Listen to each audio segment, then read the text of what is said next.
Students, so video title చూశారు కదా. Account current some చేయటం ఒక ఎత్తు అయితే దాని యొక్క హెడ్డింగ్ రాయటం అన్నది ఇంకా పెద్ద టాస్క్. ఎందుకంటే కొంచెం కన్ఫ్యూజన్గా ఉంటుంది. అండ్ నేను ఆల్రెడీ అకౌంట్ కరెంట్ గురించి ఎలా సాల్వ్ చేయాలి నేను వీడియోస్ చేస్తున్నాను. బట్ కొంతమందికి హెడ్డింగ్ అన్నది అర్థం కాలేదు, మళ్ళీ చెప్పండి అన్నారు. సో నో ప్రాబ్లం, నేను మళ్ళీ చెప్తున్నాను చూడండి. మన టెక్స్ట్ బుక్లోని 6 సమ్స్ ఎన్నో ఉన్నాయి. సో ఆ 6 సమ్స్కి హెడ్డింగ్ వరకే ఎలాగా పెట్టాలి అనేది మనం క్లియర్గా నేర్చుకుందాం. సో ఇది ఫస్ట్ ఎగ్జాంపుల్లోనిది, మీ ఐసీఐ మెటీరియల్లోనిదే ఫస్ట్ ఎగ్జాంపుల్. సో ఇప్పుడు చూడండి, prepare account current for north brothers in respect of the following transactions with Shyam. మనం అబ్జర్వ్ చేస్తున్నట్లయితే ఇక్కడ ఇద్దరు పేర్లు ఉన్నాయి. ఎవరి పేర్లు ఉన్నాయి? ఇక్కడ నాత్ బ్రదర్స్ ఉన్నాడు, శ్యామ్ ఉన్నాడు. సో ఎవరిని ఫస్ట్ పెట్టాలి, ఎవరిని లాస్ట్ పెట్టాలి? హెడ్డింగ్ అర్థం అవడానికి నేను 2 హింట్స్ ఇస్తాను, ఓకేనా? సో ఫస్ట్ హింట్ ఏంటి అంటే, మీరు క్వశ్చన్ చదివిన తర్వాత విత్ అనే వర్డ్ పక్కన ఏ పార్టీ నేమ్ అయితే ఉన్నాడో ఆ పార్టీ మనకి ఎంత ఇవ్వాలి, ఆ పార్టీకి మనం ఎంత ఇవ్వాలి అన్నది చూసుకుంటాం.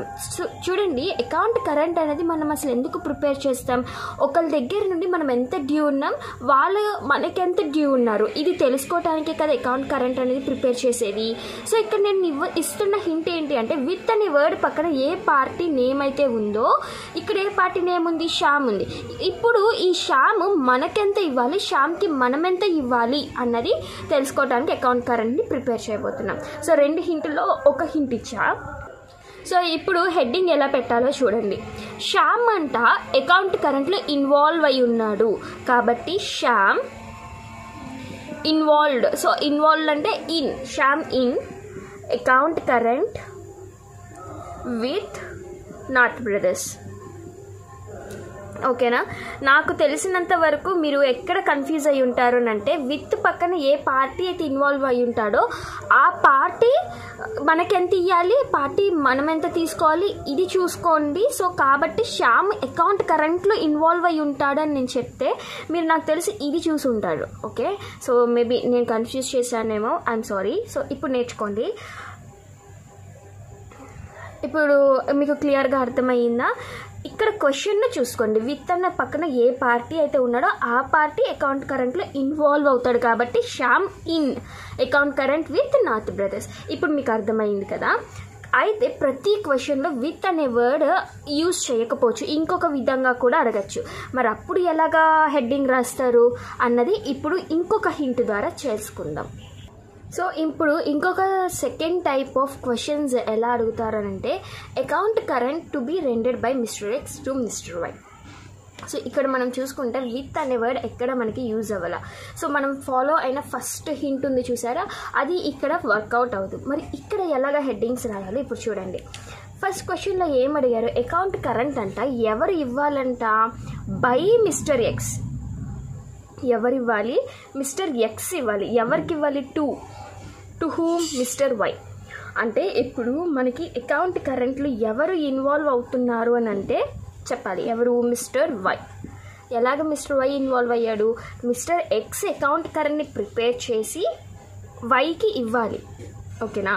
మిస్టర్ ఎక్స్ ప్రిపేర్ చేస్తున్నాడు అని అంటే అక్కడ మిస్టర్ ఎక్స్ ప్రిపేర్ చేస్తున్నాడంటే తన గురించి తను ప్రిపేర్ చేసుకొని రాసుకోడు కదా.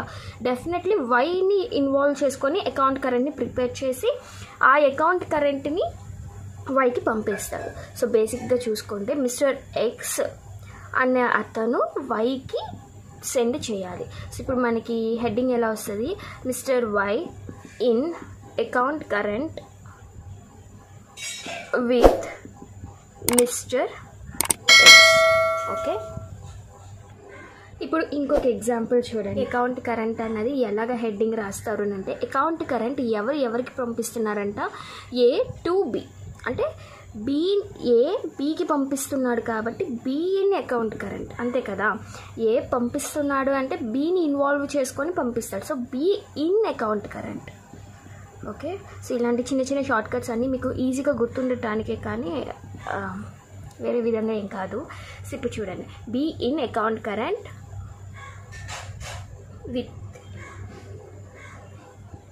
With a. ఓకే, సో ఇప్పుడు మీకు ఇలాగా నేను ఏమని చెప్పాను, ఫస్ట్ హింట్ ఏంటి, విత్ అన్న వర్డ్ పక్కన ఏది ఉంటే అది చూసుకోండి. అండ్ ఇంకొకటి ఏంటి అంటే ఇలాగా బై ఏ టు బి అన్నప్పుడు ఇలా రాసేయండి అని అన్నా. అయితే ఇక్కడ ఇంకొక హింట్ నేను చెప్పలేదు కదా, ఇంకో హింట్ ఏంటి అంటే మీరు కన్ఫ్యూజ్ అవ్వకుండా ఉండాలంటే మీరు క్వశ్చన్లో చూసుకుంటే ఏ పార్టీ ఎక్కువగా ఇన్వాల్వ్ అయ్యాడు అన్నది చూసుకోండి. ఫస్ట్ చూసుకుంటే balance owing by mister Y అంటే వై నుండి కొంత అమౌంట్ రావాల్సి ఉందంట. ఎనీహౌ వై అన్న పార్టీ ఇక్కడ ఇన్వాల్వ్ అయ్యాడు. ఇక్కడ మళ్ళీ గూడ్స్ సోల్డ్ టు మిస్టర్ మళ్ళీ వైనే ఇన్వాల్వ్ అయ్యాడు. Goods purchase from mister Y మళ్ళీ వైనే, అగైన్ వై. సో ఇలాగ చూసుకుంటే మనకి వై ఎక్కువగా ఇన్వాల్వ్ అయ్యాడు. ఓకే, ఇది వేరే క్వశ్చన్ కదా, సారీ. సో వై ఎక్కువ ఇన్వాల్వ్ అయ్యాడు కాబట్టి Y in account current with X. ఓకేనా? సో ఈజీగానే ఉన్నాయిలేండి హెడ్డింగ్స్ అన్నది. ఇప్పుడు మీకు అర్థమైందా, అర్థం కాలేదో మళ్ళీ నాకు ఒకసారి కమెంట్ సెక్షన్లో చెప్పండి. అండ్ యా, టెలిగ్రామ్ గ్రూప్లో ఎవరైతే జాయిన్ అవ్వలేదో ప్లీజ్ జాయిన్ అవ్వండి. Thank you so much.